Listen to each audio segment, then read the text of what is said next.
Hi students, I am Upasana. Welcome to Win Study. तो students कैसे हैं आप सब? आई होप आप सब अच्छे होंगे। तो आज हम स्टार्ट करने जा रहे हैं एक्सरसाइज 13.1 का क्वेश्चन नंबर 7।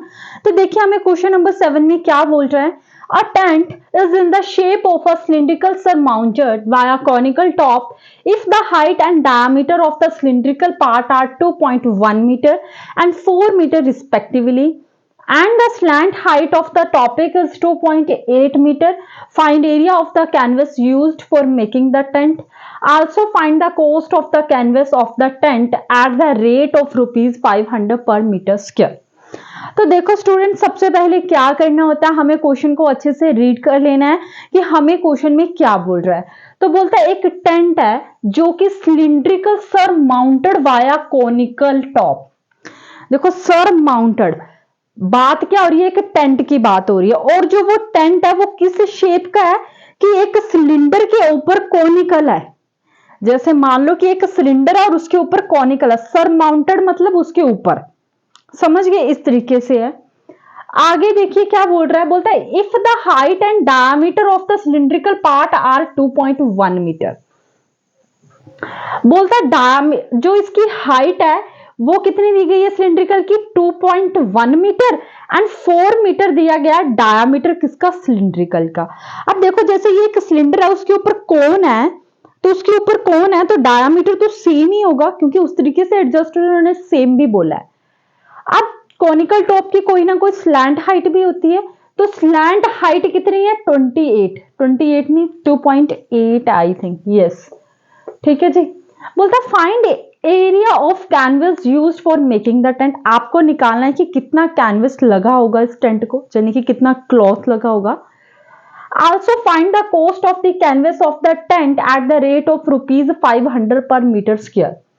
बोलता आपको कॉस्ट निकालनी है किसकी, कैनवस की, 1 मीटर स्क्वायर की अगर 500 रुपीज है तो टोटल कॉस्ट कितनी आई होगी, टोटल खर्चा कितना आया होगा इस टेंट का, क्लॉथ का, कैनवस का। समझ आ गया, आपको कॉस्ट निकालनी है। अब बात ये कि सबसे पहले तो ये पता लगाना पड़ेगा कि जो कैनवस है वो कौन कौन सी जगह पे लगा है।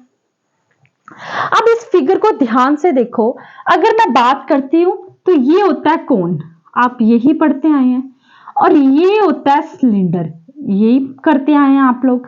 अब ये जो कोन है इस तरीके से ये सरमाउंटेड है किसके ऊपर, सिलेंडर के। तो इसका और ये इसका, ये आपस में क्या हो जाएंगे, टच। और जब ये टच हो जाते हैं इस तरीके की शेप बना रही है, और जो नीचे वाला वो बेस वो तो नीचे ही होगा, तो वहां पे तो कोई कपड़ा नहीं लगेगा और ना ही कपड़ा इस पे लगेगा, क्योंकि ये चीज तो अंदर आ गई। इट मीन्स कहीं ना कहीं कपड़ा कहां लगेगा, यहाँ पे, क्योंकि ये तो टच हो गया आपस में, और ये क्या होगा, ग्राउंड में। तो इट मीन्स यहां पे फॉर्मूला क्या लगेगा, curved surface area of cone और curved surface area of cylinder.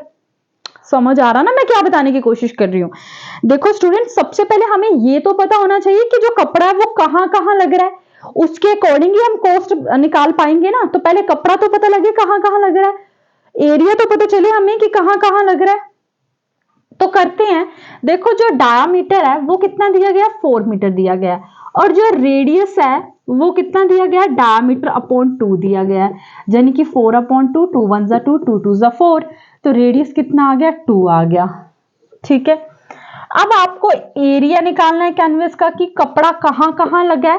Canvas का एरिया भी पता करना है ना कि कपड़ा कहां कहां लगा है। तो यानी कि curved surface area of cone plus curved surface area of cylinder. ठीक है, तो कोन देखो, कर्व्ड सरफेस एरिया ऑफ कोन का फॉर्मूला होता है पाई आर एल, और सिलेंडर का फॉर्मूला क्या होता है, 2 पाई आर एच।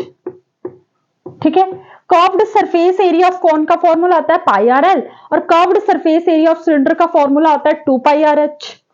लग गया पता, हमने साइड साइड का ही क्यों लिया। अब यहां पे देखिए क्या कॉमन आ रहा है, पाई और आर कॉमन आ रहा है, तो इसको बाहर ले लीजिए, अंदर क्या बच गया, एल प्लस 2 एच। ठीक है। पाई की वैल्यू नहीं बोला 3.14 लेने को तो नहीं लेनी है। तो 22/7, रेडियस कितना आ गया 2, स्लैंट हाइट कितनी दी गई है 2.8 प्लस 2, हाइट कितनी दी गई है 2.1। ठीक है, यहां पे आ जाइए, ये कितना आ गया 44/7, अंदर क्या बचा 2.8 प्लस 2.1 को 2 के साथ करो, 2 1 2, 2 2 4, तो ये कितना आ गया 4.2। अब इन दोनों को प्लस कर लो, 2.8 और 4.2, 8 और 2 कितने होते हैं 10, 4 2 6 7, और ये कितना आ गया 44/7 मल्टीप्लाई 7.0, तो पॉइंट के बाद जीरो का तो वैसे भी कोई मतलब नहीं रहता, तो ये कितना आ गया 44/7 मल्टीप्लाई 7, तो 7 से 7 क्या हो गया बेटा कैंसिल हो गए, और सारी चीजें मीटर में थी तो ये एरिया तो ये कितना आ जाएगा 44 मीटर का स्क्वायर। लगा पता? तो क्या हमारा आंसर आ गया? नहीं, हमें कोस्ट निकालनी है बेटा। सो तो नहीं गए हो? सोना नहीं है, अभी नहीं तो कभी नहीं, समझ आया?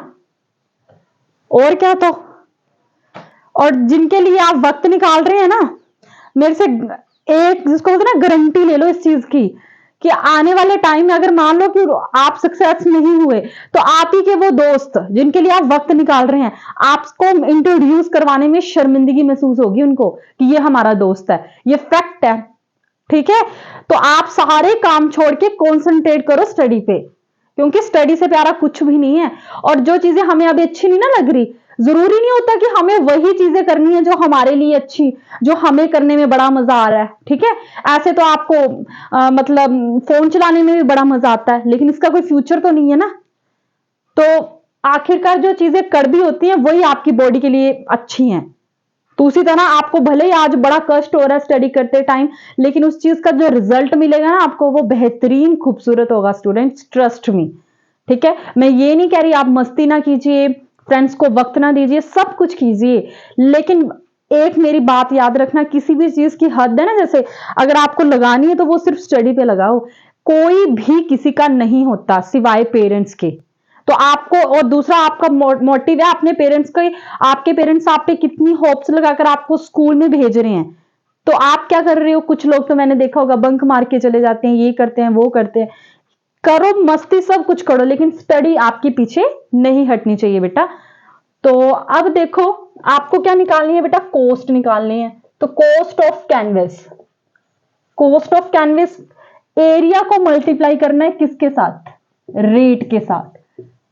ठीक है बेटे, तो एरिया देखिए क्या है 44 मीटर स्क्वायर मल्टीप्लाई रेट क्या है ₹500/1 मीटर स्क्वायर। तो 1 मीटर स्क्वायर से 1 मीटर स्क्वायर कैंसल आउट, तो 500 को 44, 400 4 0 4 5 20, 400 4 0 4 5 20, 00022, यानी कि 22,000 रुपीज, 22,000 खर्चा आया है भाई, काफी खर्चा आ गया है। ठीक है, तो कॉस्ट है तो किस में आ जाएगी बेटा? रुपीज में आ जाएगी, क्योंकि मीटर स्क्वायर से मीटर स्क्वायर तो वैसे ही कैंसिल हो गया था। ठीक है, समझ आया आपको ये क्वेश्चन? और प्लीज मेरी बातों को भी जरूर फोकस करिए उन चीजों पे।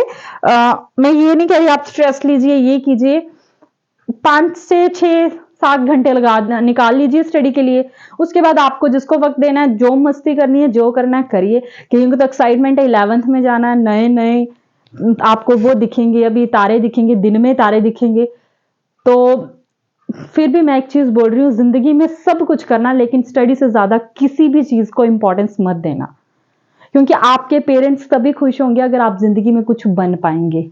ठीक है, और मैंने ये चीज अपनी आंखों से देखी है कि अगर आप जिंदगी में कुछ नहीं बन पाते ना, तो जिनके लिए आपने वक्त भी दिया होगा, चाहे आपने दिन रात उनके नौकर भी बन जाओगे ना आप, मैं ये चीज बोल रही हूँ, फिर भी वो आपको इंट्रोड्यूस करवाने में शर्मिंदगी महसूस करेंगे, क्योंकि आपका लेवल से आपको जज किया जाएगा। तो अपना लेवल बढ़ाएं ताकि आपको किसी के पीछे भागना ना पड़े। तो स्टडी कीजिए, क्योंकि आप कुछ, ठीक है, किसी को बिजनेसमैन बनने का शौक है, जब वुमेन बिजनेस वुमेन बनने का शौक है, जो भी मैं आपको बोल रही हूँ, उसके लिए स्टडी तो करनी ही पड़ेगी। अगर आप अभी नहीं कर पाओगे तो आगे क्या करोगे? ठीक है, तो निकालिए 6 से 7 घंटे, और मैं आपसे कुछ नहीं चाहती, बाकी जो आपको वक्त मिलता है वो कीजिए। ठीक है, तो आई होप स्टूडेंट्स कि आपको मेरा ये क्वेश्चन समझ आया होगा और मेरी वीडियोस भी अच्छी लग रही होंगी। अगर आपको मेरी वीडियोस अच्छी लग रही हैं तो प्लीज प्लीज मेरे चैनल को सब्सक्राइब करें, अपने फ्रेंड्स के साथ भी जरूर शेयर करें। And thank you so much मेरी वीडियोस को देखने के लिए।